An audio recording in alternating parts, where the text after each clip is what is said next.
Halo, halo, halo, halo. Bisa dengar saya nggak? Bisa dengar nggak? Oke, saya sengaja tadi keluar bentar karena biasanya telat nih kan. Tunggu temannya. Saya juga mau upload PowerPoint-nya dulu. Oke, sepertinya Mbak Nuri, silakan tetap di absen. Bahkan yang terlambat juga ya. Ini pertemuan kita yang terakhir supaya hmm, setelah ini kita UAS, setelah itu hmm, kita semua bisa konsentrasi bahas-bahas soal sendiri, belajar sendiri di rumah.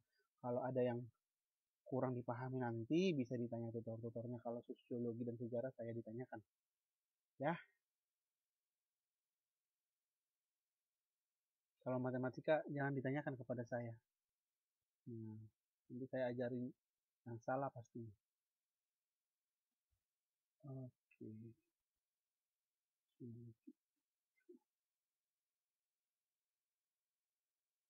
Iya, ini kelas kita yang terakhir. Minggu depan ujian UAS. Karena kan ada 12 pertemuan. Ini kita sudah pertemuan yang ke-11. Hmm. Oke?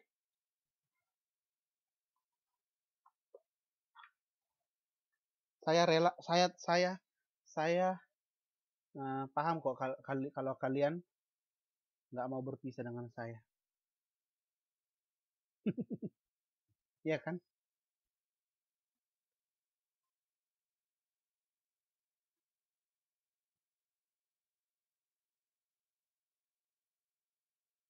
Oke. Semoga kita masih bisa bertemu lagi semester depan, tetapi bukan di tingkat SMA lagi atau KPC, tetapi di tingkat universitas. Bagi yang mau ingin melanjut, boleh di universitas terbuka. Kita boleh ketemu lagi di sana semester depan, insya Allah. Ya kan? Nah, bulan 6 bisa didaftar kalau nggak salah. Terus bulan 9 nanti kita sudah ketemu lagi. Gitu.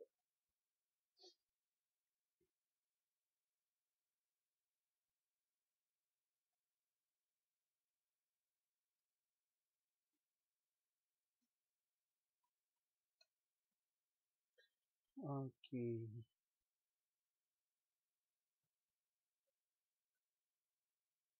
Saya juga yakin kalau kalian punya semangat yang tinggi untuk belajar, yang sering datang, kalau mungkin juga ada nggak datang, saya yakin pasti karena ada kesibukannya. Oke, selamat malam semuanya. Kita bahas dulu soal ujian nasional tahun 2015 yang nomor 30 kemarin sampai 25 kita bahas kalau tidak salah. Ya, kita bahas lagi. Saya yakin segala materinya sudah saya sampaikan dengan baik semester 5 dan ke-6-nya. Ya, bahkan di materi kelas 1 dan 2 sebagian sudah ada saya sampaikan seperti mobilitas sosial dan stratifikasi sosial, bahkan juga interaksi sosial, karena itu pelajarannya adalah dipelajari di kelas 1 atau kelas 2. Bahkan juga sosialisasi kemarin sudah saya bahas juga ya. Oke, bahkan juga kemarin penelitian sosial saya bahas berulang-ulang kali, tetapi saya yakin juga saya punya kekurangan. Kalau ada nanti yang kurang jelas bisa ditanyakan dengan saya melalui inbox ya, inbox Facebook saya aja. Di telepon juga boleh, asalkan saya pas saya ada waktu pasti akan saya balas, dan kalau saya mengerti pasti akan saya bisa bantu jawab. Thank you. Nomor 30. Kita jawab ya. Aksi buruh melalui Serikat Pekerja seluruh Indonesia. Nah, SPSI menuntut perubahan gaji sesuai dengan UMP, upah minimum provinsi, telah menimbulkan kemacetan di jalan raya. Deskripsi ini, penggambaran ini merupakan contoh disintegrasi. Kalau dikatakan disintegrasi, integrasi penyatuan, berarti disintegrasi ini apa? Perpecah, perpecahan kan? Nah, kemarin sudah kita bahas nih. Yang akan melahirkan gerakan separatisme. Contohnya dia adalah Timur Leste, kan? Nah, itu dia gerakan disintegrasi. Oke. Deskripsi ini merupakan contoh disintegrasi perpecahan sosial dalam bentuk apa? Demonstrasi, ya. Nah, menaik. Biasanya ini dilakukan oleh pekerja, ya. Bahkan biasanya pada hari buruh banyak orang-orang turun ke jalanan untuk demonstrasi supaya gaji mereka ditingkatkan. Kalau pergolakan daerah tadi contohnya seperti apa tadi Mbak saya bilang? Seperti Timur. Ayo, Timur apa? Timur Leste. Ya kan? Yang memisahkan diri. Seperti GAM juga, Gerakan Aceh Merdeka, tetapi dia tidak berhasil ya. Terus juga RMS, Republik Maluku Serikat ya. Iya. Masih banyak lagi. Nah, jadi dia nomor 30, berarti jawabannya bola. Ada yang kurang paham?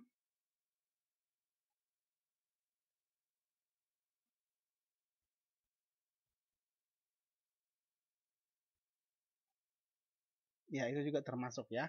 Nah, wilayah, pokoknya dia wilayah pergolakan daerah biasanya. Ada yang kurang paham nggak?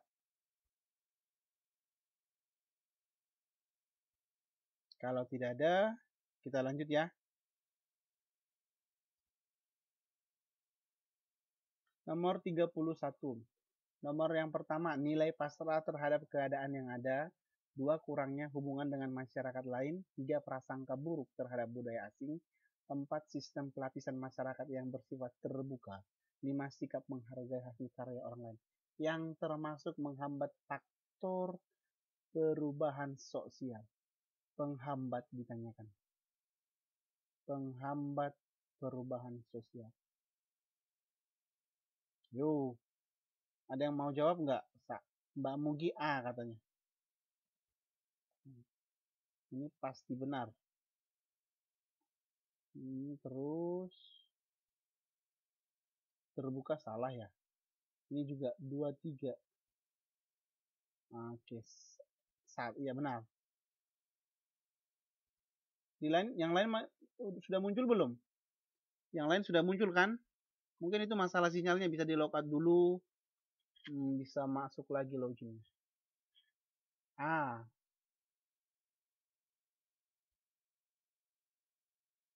Oke ya. Nomor 32. 32 itu apa itu, Mbak? Perubahan sistem pemerintahan akan diikuti dengan perubahan gaya hidup dan perilaku sosial sebagai akibat adanya kebijakan baru. Berdasarkan pernyataan tersebut menunjukkan bahwa perubahan sosial adalah salah satu dipengaruhi oleh faktor. Kita garis bawahi sistem perubahan sistem pemerintahan, perubahan gaya hidup, perilaku sosial, kebijakan baru. Apa ini? Nomor 32.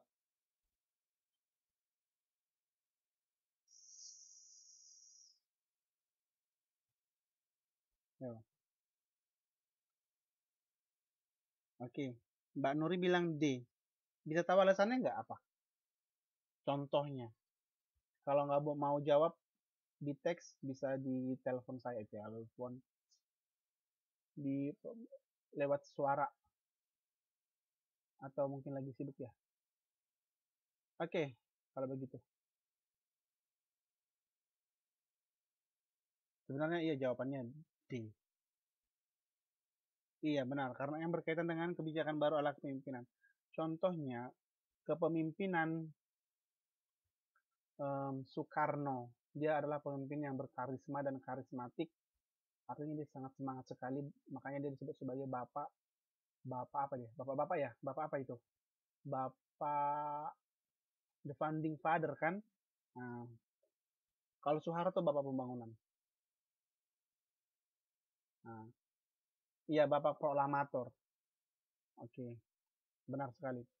Karena dia berarti di sana kebijakannya juga pasti ada kan? Gaya hidup juga ada. Contohnya ketika sekarang gaya hidup masyarakat itu juga pasti diperoleh oleh pemerintah, kepemerintahannya itu sendiri, terkhusus kepala daerah atau kepala negara tersebut, ya kan? Itu namanya rezim, ya kan? Contohnya rezim Soeharto pasti berbeda gaya hidup masyarakatnya dengan rezim Soekarno. Bisa ya? Jawabannya adalah dodol.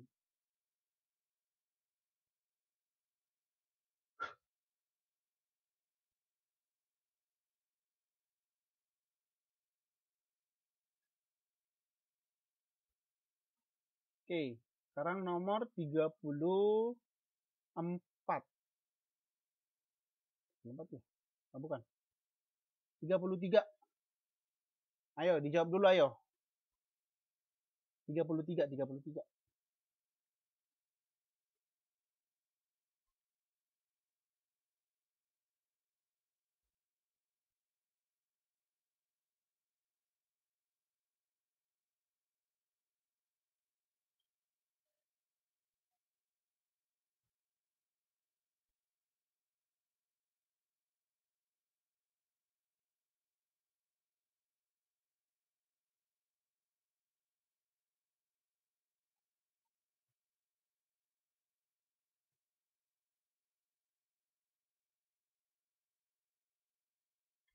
Tiga puluh tiga. Mbak Susi bilang C, Mbak Reni bilang A, Mbak Amelia bilang A, Mbak Mugi bilang C. Kita lihat dulu ya. Penemuan itu namanya adalah inovasi ya. Penemuan peralatan transportasi modern menggantikan peralatan transportasi tradisional. Modernisasi tersebut memberikan kenyamanan berupa. Contohnya kalau dulu Mbak Nuri itu pergi ke sekolah pakai kuda ya. Nah, pakai kuda. Kalau Mbak Rini pakai apa? Pakai kucing. Nah,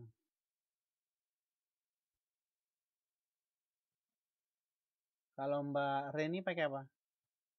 Pakai ayam.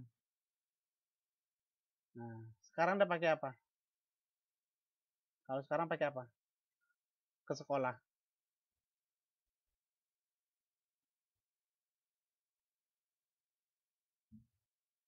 Pakai bebek. Pakai bus. Pakai apa lagi? Bohong Mbak Susi. Mbak Susi ke sekolah pakai apa? MRT. Ya kan? Nah, lebih modern lagi. Oke, itu dia tujuannya apa? Memodernisasi kan?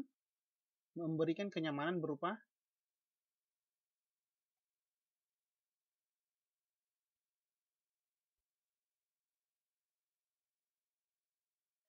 apa? C kan? Jawabannya kan C. Memperpendek waktu tempuh perjalanan.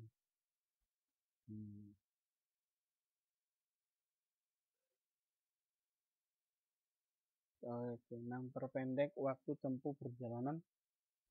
Nomor 34. Oke, 32. 32. Mbak Rini 32, kita sudah bahas 33. 32 tadi apa ya? D. Mbak Rini lagi mimpi ya? Atau salah ketik? Ini 32.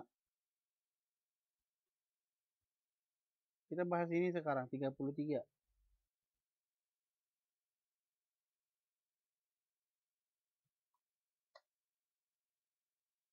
Oke. Nomor 33 udah ya, 34 sekarang. Lembaga sosial yang lain error nggak?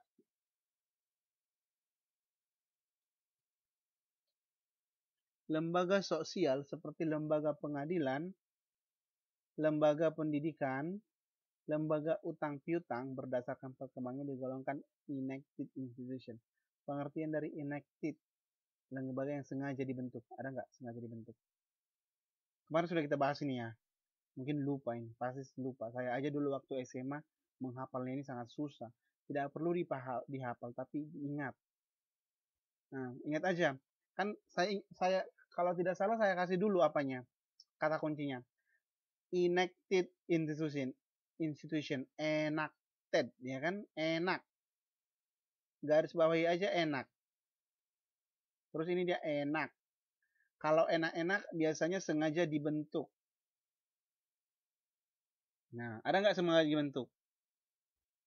Saya dulu gitu, daripada pusing jawabnya kan. Nah, itulah contohnya lembaga pengadilan. Itu kan sengaja dibentuk. Pendidikan contohnya apa? Lembaga pendidikan. Yang kita lakukan sekarang, sekolah.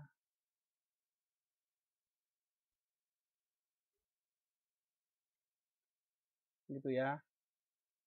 Terus apa lagi? Lembaga hutang piutang seperti lembaga bank, lembaga ekonomi. Ya kan? Sudah ya. Ada nggak Mbak yang mau ditanyakan? Ada? Ada nggak? Jelas nggak? Mbak, Mbak, siapa saya lupa ya? Mbak Nuri, ada nggak mau ditanyakan nggak? Mbak Yuli, Rusni, Vina, Lili Herlina, Amelia, ada? Kalau ada langsung di cek box aja ya. Mbak Siti, Rini, Titi, Suti, Siti Muslikatun nggak datangnya? Oke, oke, oke. Oke, baik.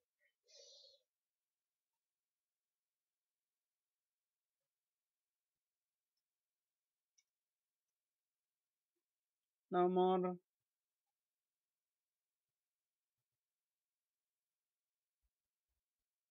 35. Akhir-akhir ini banyak terjadi tawuran pelajar yang hanya dipicu oleh kesalahpahaman saja. Hal itu merupakan akibat dari kegagalan lembaga sosial dalam menjalankan fungsi tawuran pelajar. Ayo, apa jawaban? Nomor 35. Mbak Mugi bilang C.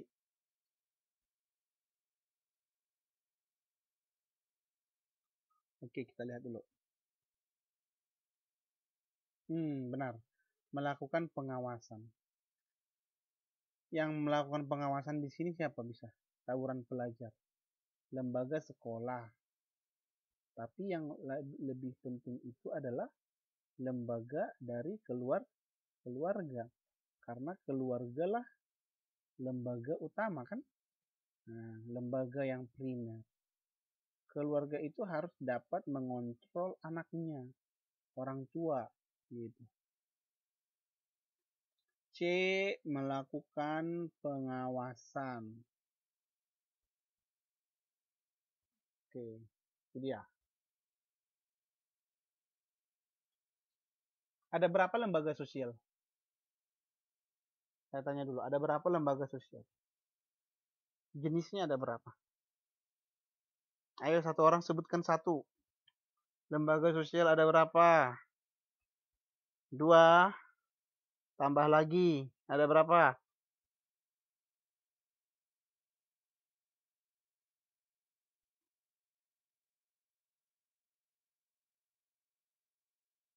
Ayo, kalau nggak bisa nggak kita lanjut ini.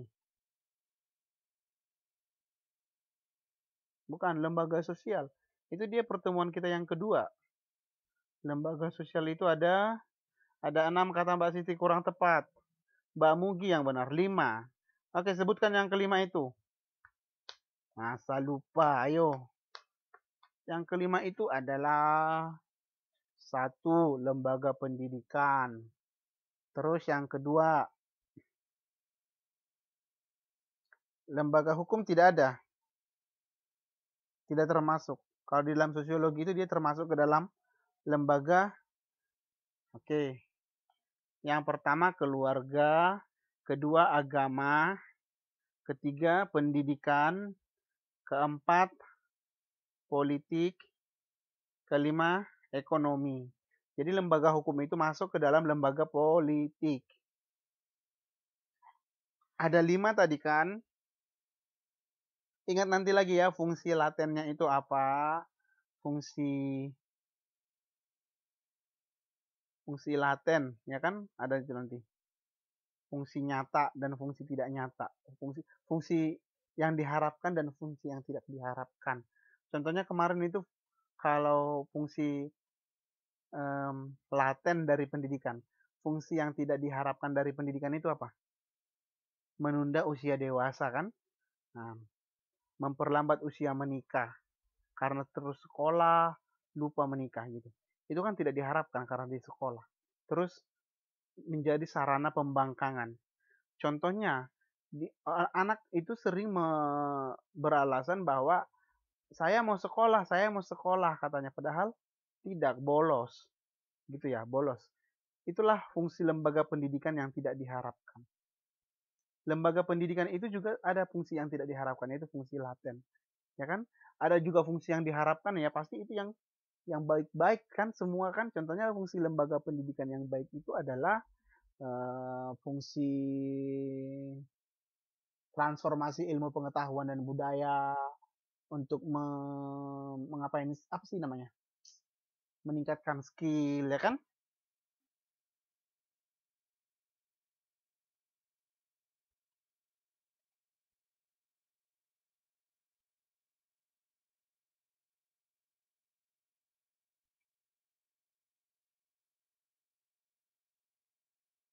Oke. Okay.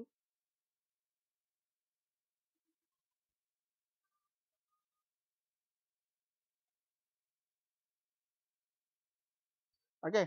Nomor 36 sekarang ya.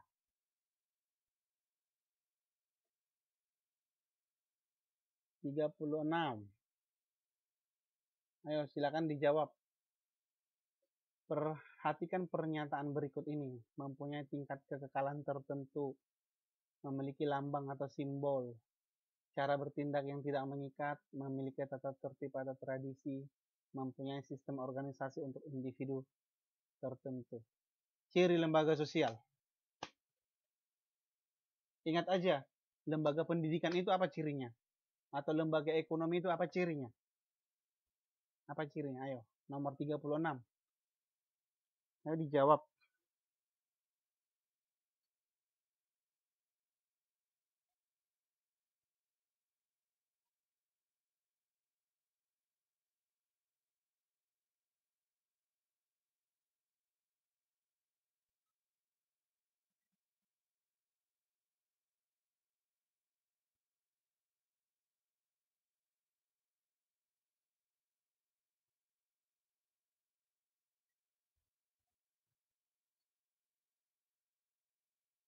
Tiga, Mbak Rini bilang C, yang lain?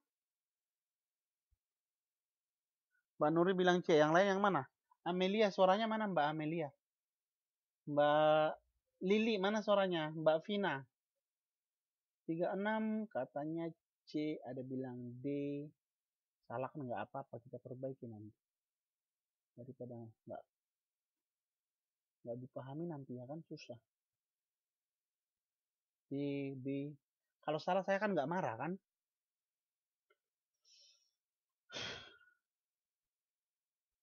Paling saya tertawain seperti Mbak Rini.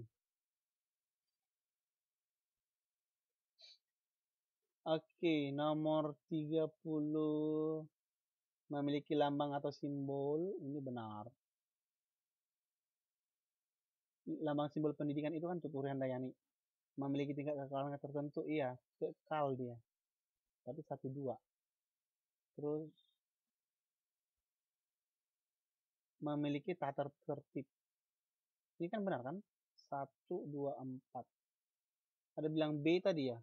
Yang benar itu Assalamualaikum. Selamat malam. B. Yang benar adalah B.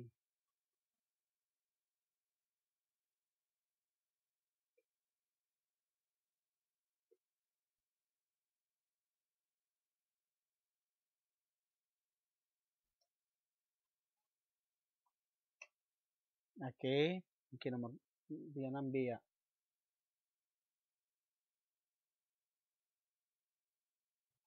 Oke, sekarang nomor 37. Dalam suatu ceramah agama,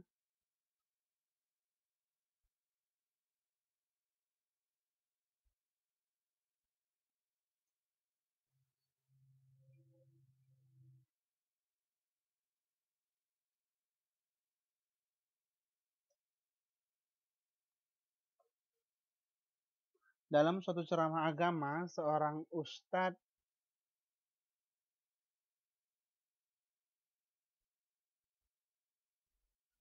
menekankan pentingnya mendidik anak secara baik. Anak merupakan karunia dari Allah, Allah yang dianugerahkan kepada orang tua untuk dibesarkan, diasuh, dididik, agar kelak menjadi generasi yang baik. Peran ustadz tersebut ditujukan untuk semua kalangan. Nah, kalian dengar ini ya, dengar ini kata Pak Ustadz. Peran ustadz sebagai bagian dari lembaga agama adalah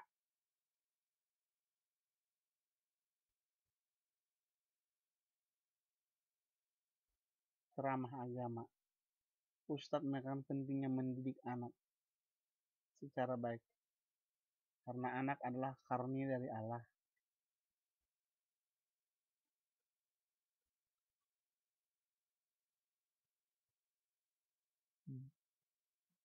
B, benar sekali, nomor 37 B. Mengajarkan cara hidup yang harmonis, damai, dan bahagia. Cara mendidik anak itu sebenarnya dengan cara yang harmonis, damai, dan bahagia. Ya kan?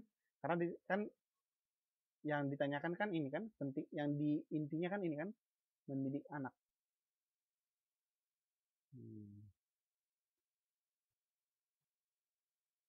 Oke, nomor 38. Ayo, 38. Semua dulu jawab, ayo. Dibaca dulu, terus dijawab ya. Kita kuis ini.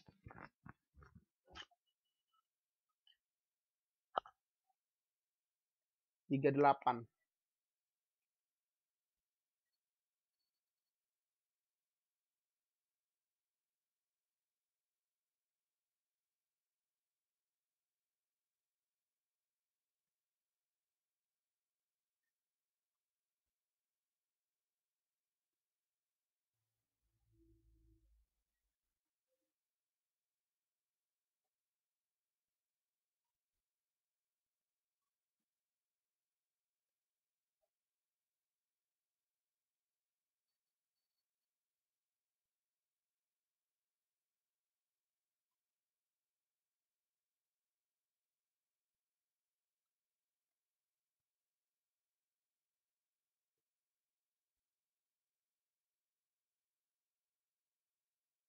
Ayo, apa?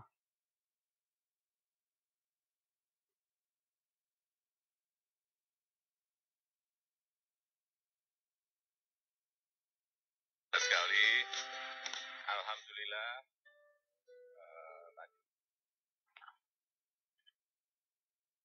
Ayo.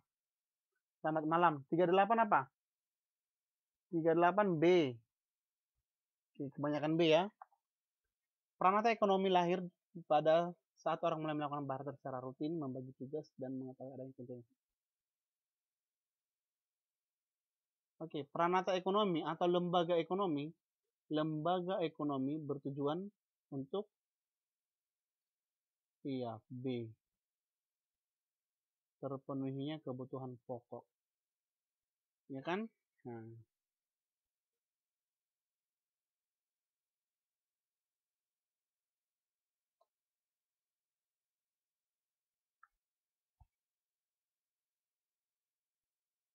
Assalamualaikum Mbak Intan, selamat datang. Nanti mulai dari nomor 30 belajar dari link YouTube aja ya. Nomor 38. Sudah ya, B. Nomor 39. Karena Mbak Intan baru datang, Mbak Intan Surya Andani baru datang, saya suruh Mbak Intan menjawab nomor 39. Yang lain tenang. Oke? Nomor 39, Mbak Intan apa? Kalau salah nggak apa-apa. Merencanakan dan melaksanakan pelayanan sosial serta mengusahakan kebutuhan pokok masyarakat seperti pengadaan dan distribusi pangan, sandang, papan, energi, kesehatan, dan pendidikan merupakan fungsi dari lembaga politik, yaitu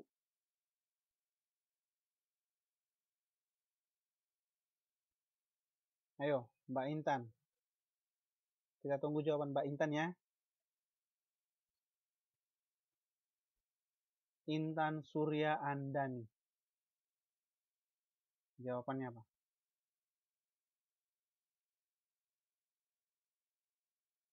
Yang lain tenang dulu.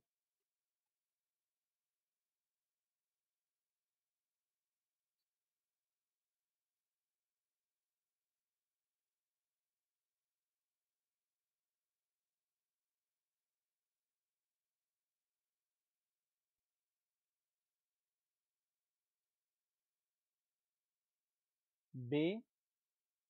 Benar. Bukan ya. Jawabannya adalah bukan. Oke, terima kasih.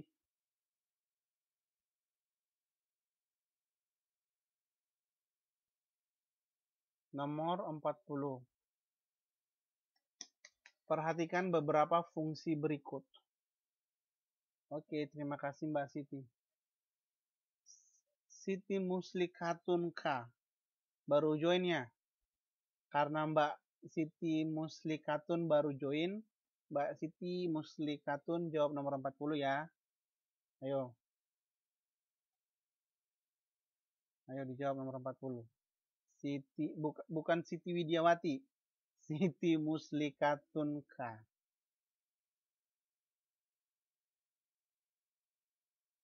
Lagi sibuk ya?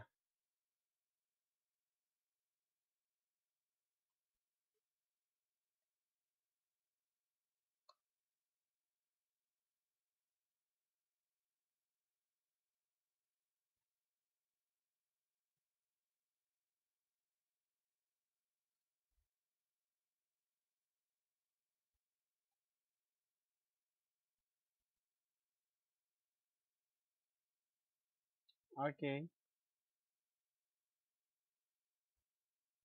Ya udah kalau gitu teman-teman yang lain juga boleh.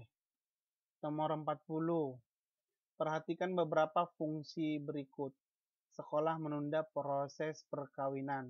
Sekolah mengembangkan cakrawala intelektual. Sekolah mengurangi pengendalian orang tua. Mentransfer ilmu pengetahuan. Sekolah memiliki potensi sebagai sarana pendewasaan anak. Fungsi laten. Laten berarti yang tidak di... Apa tadi laten? Tidak diharapkan. Satu lagi apa? Tidak di... Yang diharapkan fungsi apa namanya? Yang diharapkan apa? Yang diharapkan disebut fungsi manifest. Ini M ya. Manifest. Fungsi manifest yaitu fungsi yang diharapkan.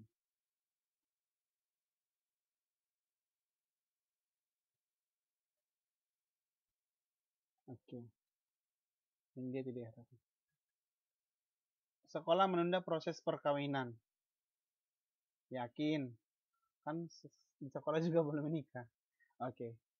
Artinya begini ya, karena ada seseorang yang mungkin karena kepikiran terus di sekolah, bahkan dia jadi tidak menikah ya. Sekolah mengembangkan cakrawala intelektual ini kan diharapkan kan? Sekolah mengurangi pengendalian orang tua. Sekolah memiliki kebebasan anak. Berarti jawabannya ini 2 benar. Sekolah mengurangi pengendalian.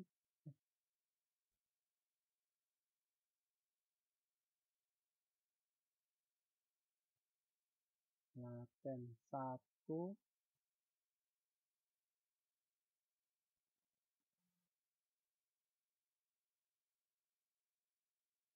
Satu,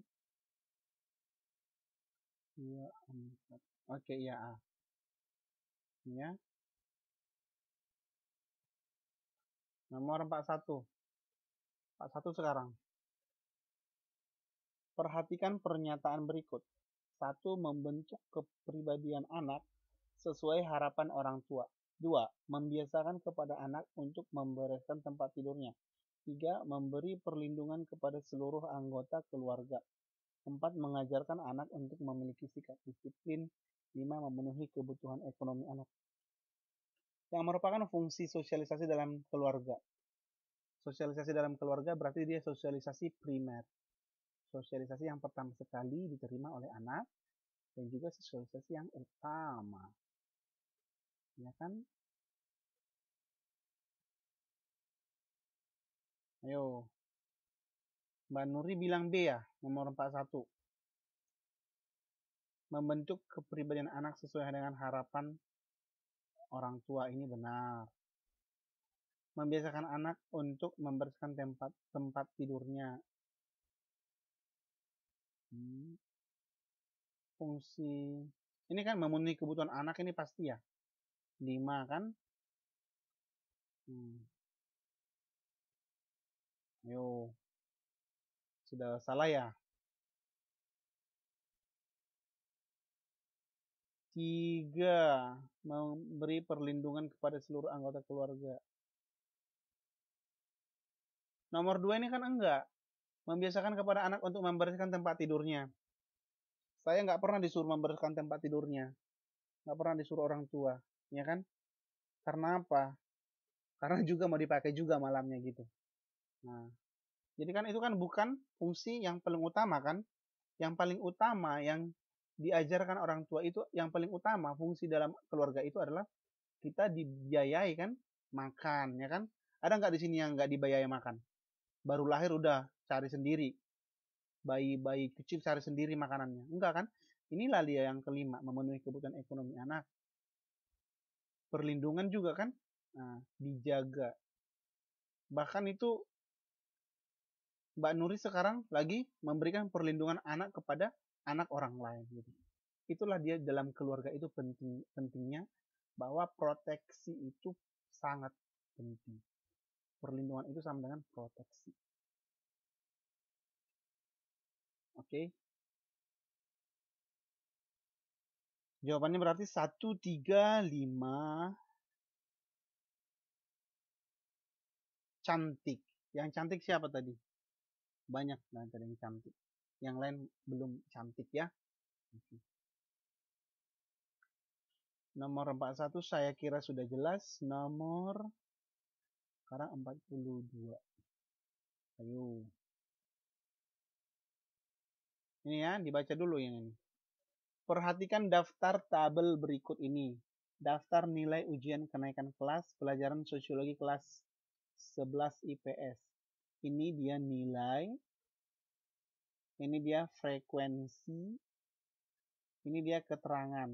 Frekuensi ini jarak. Jarak ini dari ke sini 5.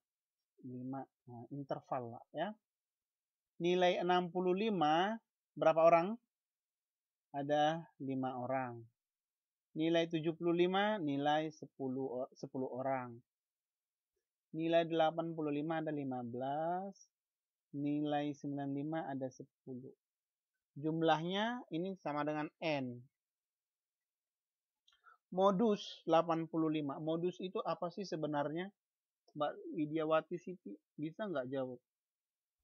Modus dulu apa artinya? Oke.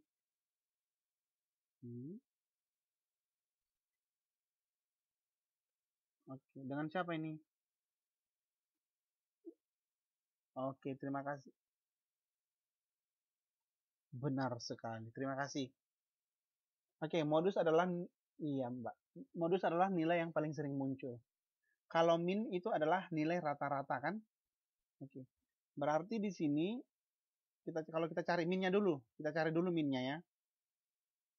Jumlah siswanya berapa ini? 40 kan? Nah, kalau mencari minnya ini gimana?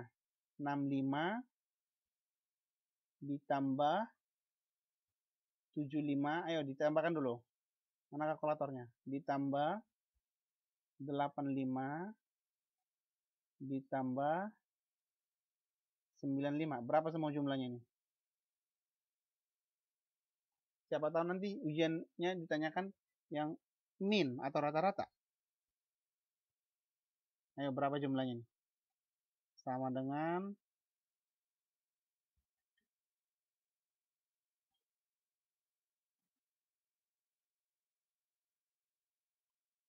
berapa? Ayo. 65 tambah 75 tambah 85 tambah 95. Ini kan jumlahnya 320. 320. Jumlah siswanya ada berapa? 40. Kalau mencari minnya, min sama dengan M 320 bagi 40. 320 bagi 40 berapa? 8 ya, 8. Sama dengan 8. Jadi kalau minnya ini adalah 8. Tetapi yang ditanyakan kan modus kan ya. Perhitungan modus dalam proses pengolahan data dimaksudkan untuk apa? Min. Min itu adalah nilai rata-rata.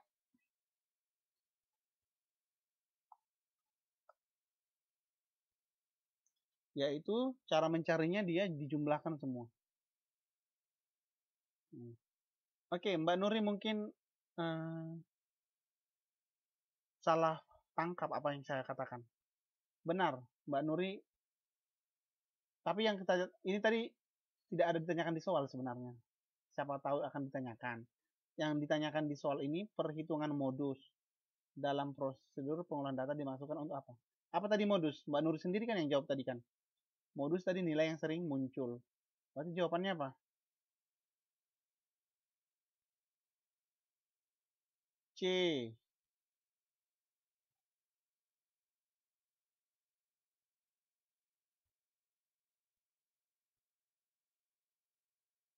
Ya kan?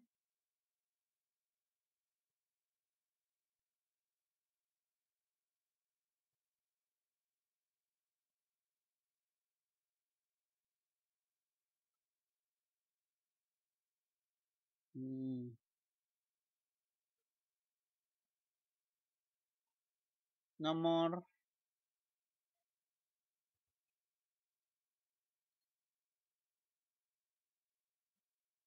43. Ciri teknik pengumpulan data. Responden sulit memilih jawaban yang tersedia. Peneliti tidak bisa menyelami lebih jauh kehidupan responden. Responden yang sibuk sering sulit ditemui. Dibutuhkan waktu lama dan biaya mahal. Hasil wawancara kadang tidak sesuai kebutuhan. Kelemahan teknik wawancara. Apa kelemahan teknik wawancara? Contohnya saya wawancarain Mbak Rini. Apa kelemahannya? Saya jawab A, Mbak Rini jawab Z. Berarti di situ termasuk yang mana? Saya katakan, Mbak Rini sudah makan. Saya mau tidur. Oke. Itulah yang dinamakan dengan apa yo? Hasil wawancara tidak sesuai kebutuhan. Ya kan?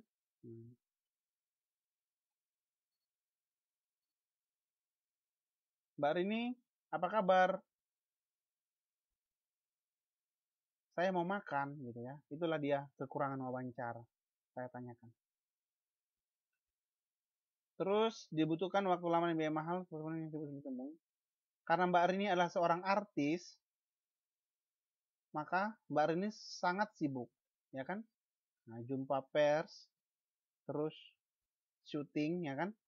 Nah, itulah kelemahan wawancara. Responden sibuk ditemui.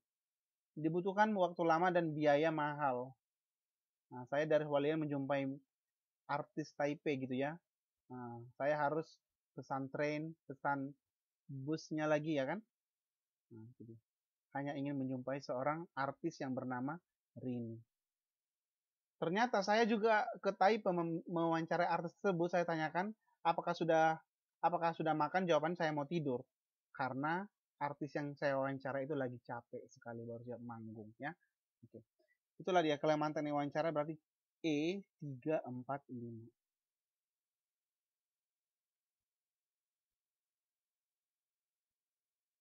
Oke, nomor 44.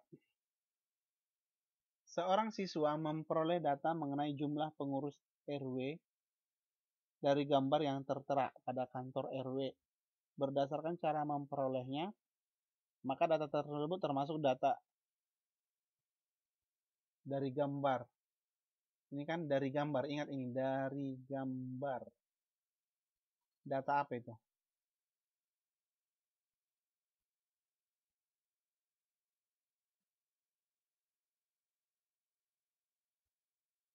Berarti dia kalau sekunder kemarin dia data yang tidak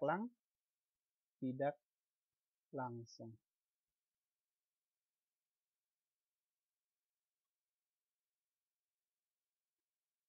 Kalau primer data yang secara langsung, contohnya dari wawancara, dari angket,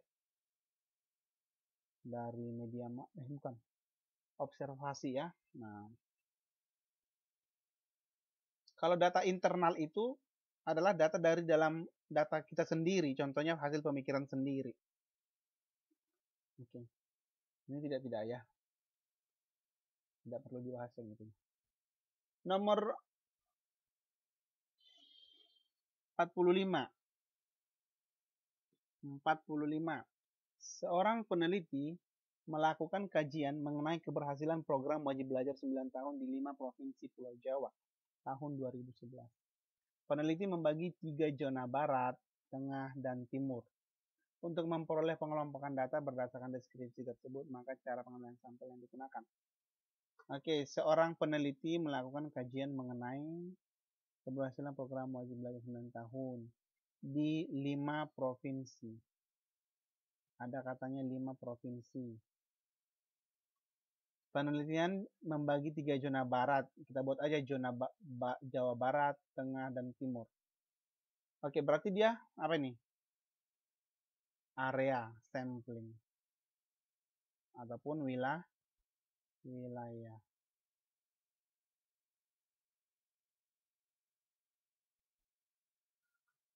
Purposive sampling ini adalah sampel bertujuan.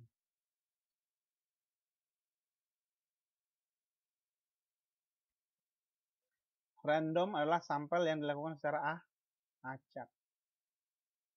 Proporsional adalah sebanding. Contohnya 50 orang laki-laki, 50 orang perempuan. Itu namanya sebandingkan proporsional. Oke, jawabannya ini adalah cantik. Siapa yang cantik? Mbak Susi, Mbak Rini. Nah, ya Mbak Rini pasti cantik ya. Nomor 46. Untuk menghasilkan manusia yang berkualitas dan handal, dibutuhkan dukungan dari semua pihak. Salah satunya adalah peran orang tua peserta didik. Rumusan masalah yang tepat adalah, kalau rumusan masalah ini adalah berupa pertanyaan yang akan dijawab di dalam pembahasan laporan penelitian. Apa rumusan masalah?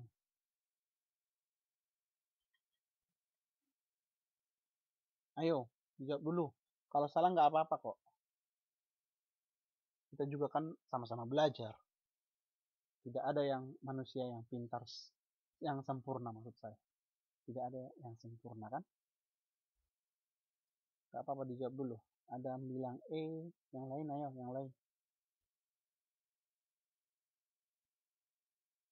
Yang lain apa yuk? Kemarin saya bilang kalau rumusan masalah itu biasanya adalah 5W tambah 1H. Apa, siapa, di mana, mengapa, bagaimana, apa, siapa, kapan, what, why, when, who, how, gitu ya kan?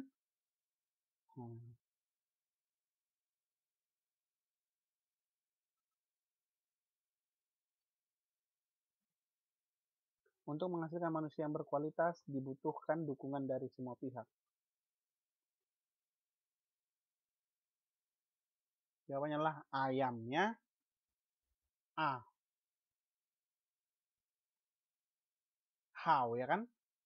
Yang hanya ini. How, bagaimana?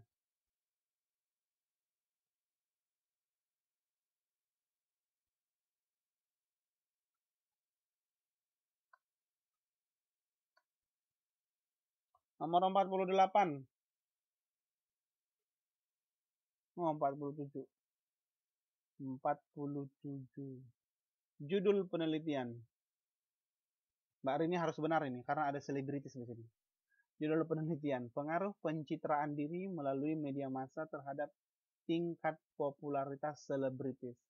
Ayo Mbak Rini dijawab ya. Variabel terikat dari judul penelitian tersebut adalah variabel terikat apa tadi kemarin? Variabel itu biasanya minimal 2, yaitu X dan sudah pernah nih kan? Y.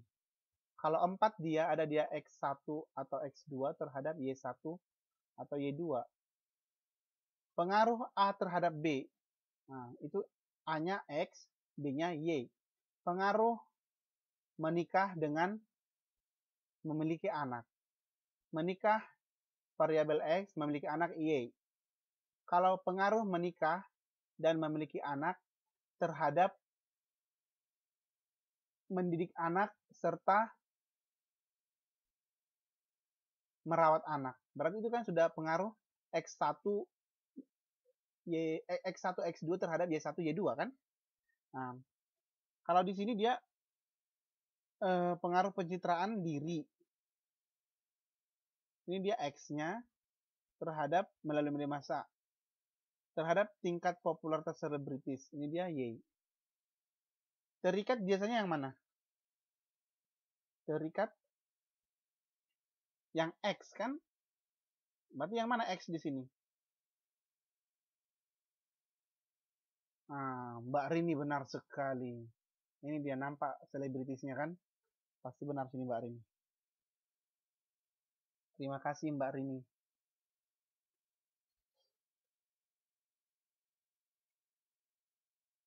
Ya, ini kalau variabel terikat itu tadi yang X ya. Kalau yang mengikat, terikat dan mengikat. Ini dia terikat, ini dia yang mengikat. Oke. Nomor 48. Peneliti mencoba mengungkap sisi kehidupan seorang yang bekerja dalam hiburan malam. Nah, ini saya ini, yang bekerja dalam hiburan malam. Ia mengambil data dengan mewawancarai beberapa orang yang digunakan sebagai subjek penelitian. Ia menggunakan key information atau kunci informasi ya untuk mengontrol validitas. Validitas ini adalah keabsahan data yang diperoleh. Ciri-ciri itu menunjukkan penelitian apa?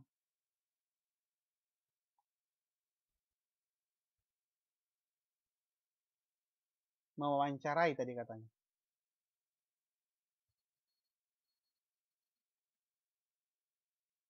Studi kasus ya. Studi kasus inilah kan kasusnya seseorang. Karena kalau studi kasus itu dia mengungkapkan kehidupan seseorang. Mengungkapkan kehidupan seseorang. Kasusnya kan dodol.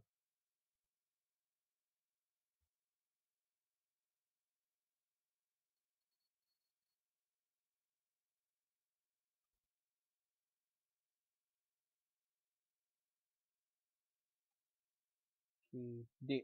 Iya. Eksperimen ini adalah percobaan ya.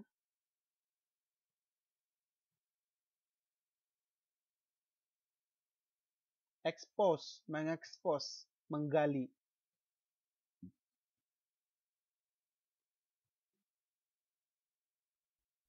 Dokumentasi, contohnya meneliti museum. Itu kan ada dokumentasi kan, museum. Nah, dia. Saya kira ini jelas 48. Nomor 49. Ayo, 2 lagi kok. Peneliti mengakhiri penelitiannya dengan menyusun laporan hasil penelitian yang sesuai metode ilmiah.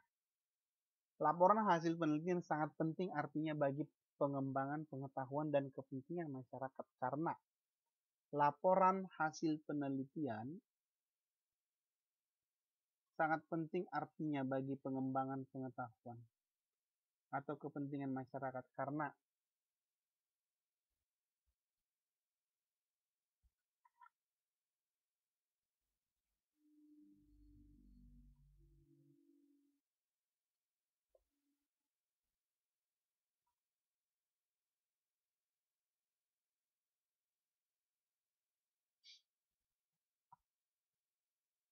Spasinya ayah namanya. Dapat dijadikan sebuah buku, salah. Merupakan bukti kepada penyandang dana, salah.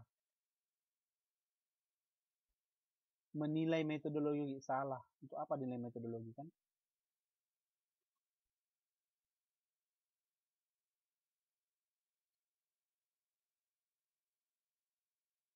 Yang ditanyakan adalah masyarakat kan? Berarti jawabannya A. Rujukan bagi pemerintah, salah. Jawabannya A. Oke, nomor 50. Dalam laporan penelitian ilmiah, antara lain membuat isi laporan menggambarkan pola berpikir ilmiah dalam keseluruhan proses penelitian. Kegunaan bagian tinjauan pustaka dalam laporan penelitian adalah untuk menggambarkan apa? Tinjauan pustaka. Bab 2 biasanya itu.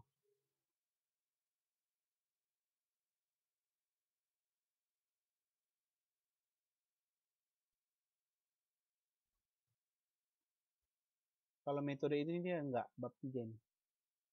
Hal-hal yang telah diteliti oleh peneliti sebelumnya. Itulah tinjauan pustaka. Artinya penelitian orang lain dibandingkan. Contohnya penelitian tentang pelacuran di Kabupaten Sidoarjo tahun 2017 menyatakan bahwa mereka melacurkan diri karena mereka butuh sekali uang. Sedangkan menurut penelitian yang dilakukan oleh Rini tahun 2017, pelacuran di Sidoarjo itu disebabkan karena hobi, ya kan? Karena hobi mereka. Menurut saya hal ini bisa terjadi karena yang kedua-duanya benar, gitu. Itulah tinjauan pustaka. Ada dia membandingkan dengan penelitian sebelumnya. Gitu. Oke. Jelas ya? Ada nggak yang mau ditanyakan? Mbak Siti Widiawati, Mbak Lili Amelia, Siti Rika, Tri Mugi, Rusmi Intan, Gia, Vina, Reni. Ada nggak? Jangan sampai nyesal. Endang, Susi, Suti, Titi. Yang mana? Nomor 3334. Kita kembalikan dulu pertanyaannya Mbak Nurim yang pertama. 3334. 33 dulu ya.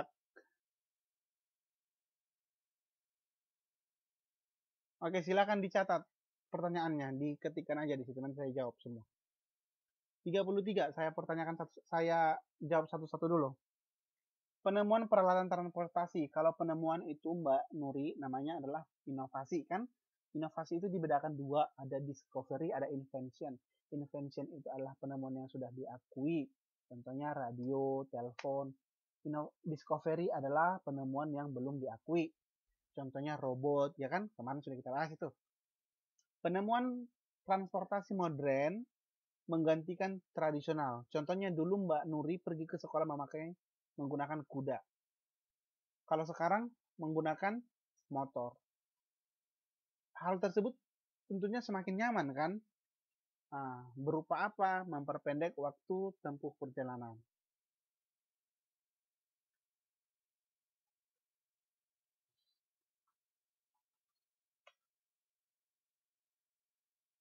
Oke, 43 ya. Well, oke nih, 43 ini. 43-nya dulu ya. Mbak Amelia silakan ditanyakan. Rika, Suti, Ramawati juga. Kalau tidak ada juga tidak masalah. Mungkin besok-besok bisa ditanyakan saya lewat Facebook juga boleh.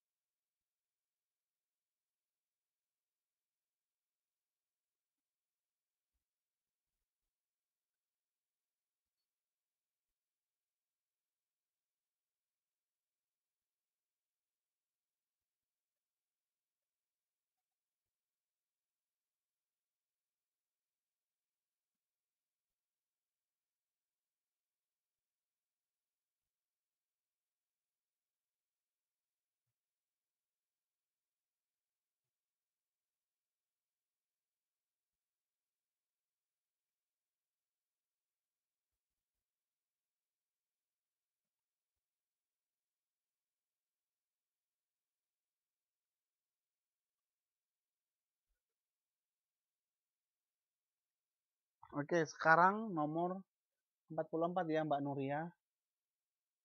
Ini nomor 44.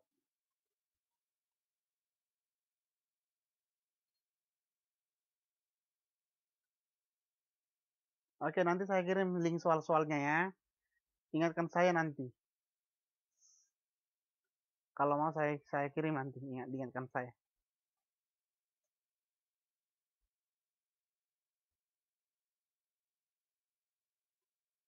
Yang jelas saya lihat dari Google. Dari Mbah Google. Itu dicari aja kuncinya. Soal-soal sosiologi gitu. Tapi ingat, belum tentu kalaupun di sana ada nanti jawabannya, belum tentu jawaban mereka itu benar ya. Karena setiap orang memiliki jawaban yang berbeda. Kalau menurut ilmu pengetahuan saya, ya jawaban yang kita buat ini sudah benar gitu ya. Nah, menurut ilmu pengetahuannya Mbak Rini atau Mbak Nuri bisa saja saya salah. Tapi yakinlah apa yang sudah kita pelajari sudah saya sampaikan dengan baik dan juga ini soal-soalnya sudah saya jawab juga dengan baik. Kita jawab dengan baik ya. Nah, tapi mungkin bisa saya nanti berbeda jawaban orang lain. Tapi saya yakin ini sudah benar jawabannya. Karena sudah saya bahas juga sebelumnya ya.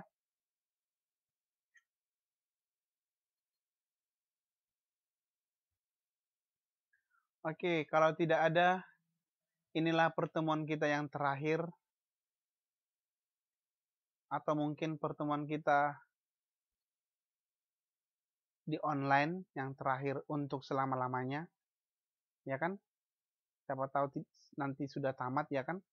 Kembali ke Indonesia, terus di Indonesia kuliah. Saya mohon maaf yang sebesar-besarnya. Minggu depan kita ujian semester ya. Saya mohon maaf yang sebesar-besarnya kalau ada kesalahan saya ataupun kehilafan saya, baik yang saya sengaja ataupun tidak sengaja. Semoga kita masih ada waktu untuk bertemu kembali. Saya berharap dengan demikian juga ya. Kalau ingin bertanyakan kepada saya, bisa saya jawab juga. Bahkan ketika saya ada waktu, pasti akan saya jawab. Kalau saya lagi tidur, pasti tidak akan saya jawab. Oke, saya sangat senang mengajar di kelas ini. Kelas ini sangat ramai sekali ya. Baru kali ini saya mengajar di paket C itu, KPC itu jumlahnya sebanyak ini yang datang setiap pertemuan. Biasanya tidak pernah seperti ini, di angkatan lain juga tidak pernah. Jadi saya yakin kalian adalah orang-orang yang pintar dan rajin semuanya. Nah, saya senang. Oleh karena itu, ketika hari Senin, setiap hari Senin pasti saya teringat. Nanti saya ngajar di angkatan 3. Saya langsung perasaannya sangat senang sekali gitu. Karena semuanya baik-baik ya. Walaupun mungkin ada yang absen, tapi saya yakin itu karena masalah pekerjaan ataupun ada halangan. Oke, saya akan kirim soalnya minggu depan atau minggu ini. Kalau minggu ini lebih baik, biar waktunya lebih banyak ya. Oke, semuanya, semoga kita semuanya sukses. Terima kasih. Sampai jumpa di lain kesempatan. Saya sangat berharap jumpa dengan kalian lagi ya. Saya senang mengajar di sini. Selamat nanti ujian nasionalnya juga, ujian semesternya juga. Semoga semuanya lulus dan mendapatkan nilai yang baik ya, yang sesuai keinginan.